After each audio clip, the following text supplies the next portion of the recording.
বন্ধুরা, আমার সামনে আছে 12 ভোল্টের একটা চার্জার। তো 12 ভোল্টের একটা ব্যাটারি চার্জ করতে গেলে কিন্তু এই ধরনের একটা চার্জার লাগে। তো এই চার্জারটা কিন্তু নষ্ট হয়ে গেছে। এখন আমি এই চার্জারটাকে রিপেয়ার করে দেখাবো। নতুন আরেকটা চার্জার কিনতে গেলে আপনাদের একটু ব্যয়বহুল হয়ে যায়, যার কারণে কিন্তু এটা আমি এখন রিপেয়ার করে দেখাবো। এটা প্রথম থেকে আমি খুলে রেখেছি এবং এখানে যে সমস্যাটা আছে এই সমস্যাটা কিন্তু আমি ফাইন্ড আউট করেই রাখছি। এখন আপনাদের সামনে আমি শেয়ার করব। দেখেন, এখানে কিন্তু একটা মসফেট আছে। এই মসফেটটা কিন্তু নষ্ট হয়ে গেছে। এখানে এই হিটসিংয়ের গায়ে কিন্তু এই মসফেটটা থাকে। তো এই মসফেটটা যখন নষ্ট হয়ে যায় তখন এখানে দেখেন একটা আইসি আছে, একটা অসিলেশন আইসি আছে। অসিলেশন আইসি ছোটো করে এখানে এই আইসিটাও কিন্তু নষ্ট হয়ে যায়। তাই এই ধরনের আইসি কিন্তু মার্কেটে পাওয়া যায় না। আর পাওয়া যায় কিনা আমি জানি না, হয়তো ছোটো এসএমডি আইসি পাওয়া নাও যেতে পারে, সম্ভবত পাওয়া যায় না। তা এর জন্য আমরা কি করতে পারি, এই চার্জারটাকে তো রিপেয়ার করতে হবে। তো তার জন্য আপনাদের একটা কাজ করতে হবে, এই ধরনের একটা মডিউল বাজার থেকে আপনাদের কিনতে হবে। দেখেন, এই ধরনের একটা মডিউল আপনাদের বাজার থেকে কিনতে হবে।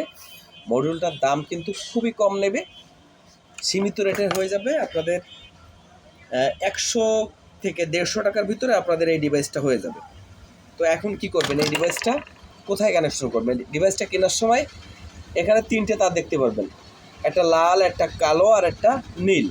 তো নীল তারটা আপনার লাগবে না, লাগবে হচ্ছে এই কালো আর লাল। তো সরাসরি এখানে দেখেন যে ট্রানজিস্টরটা, এখানে যে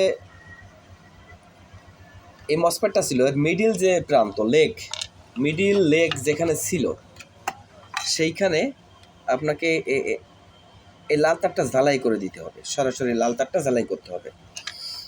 এবং এখানে দেখেন একটা ফিল্টারিং ক্যাপাসিটার আছে। এই ফিল্টারিং ক্যাপাসিটার, মেইন ফিল্টারিং ক্যাপাসিটারের যে নেগেটিভ লেগ আছে, এই নেগেটিভ লেগে কিন্তু আপনাকে এই নেগেটিভ তারটা ঝালাই করতে হবে। এবার ঝালাই করছেন, ভালো কথা।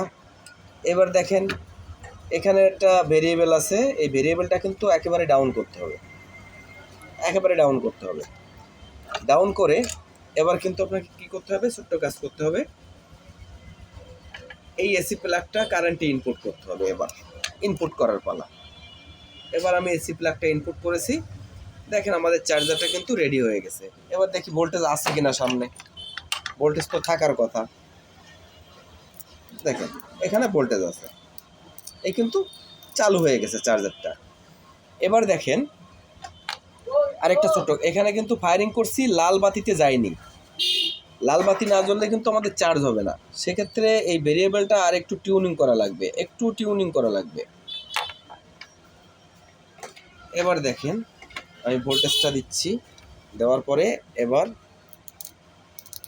আমি ফায়ারিং করব।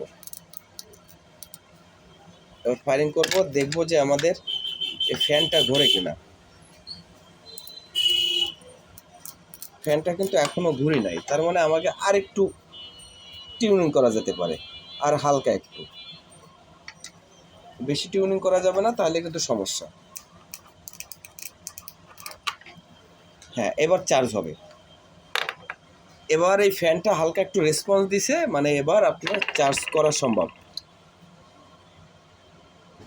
এবার আপনি যদি চার্জে দেন তাহলে কিন্তু চার্জ হবে। আর এতে একটা সমস্যা আছে, সেই সমস্যা হচ্ছে ব্যাটারির লাইন না দিলে কিন্তু চার্জ হয় না।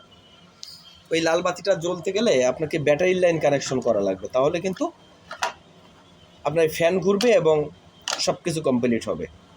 তো আশা করি বন্ধুরা বুঝতে পারছেন। যদি ভিডিওটা ভালো লাগে অবশ্যই চ্যানেলটা সাবস্ক্রাইব করে বন্ধুদের মাঝে শেয়ার করে দিন।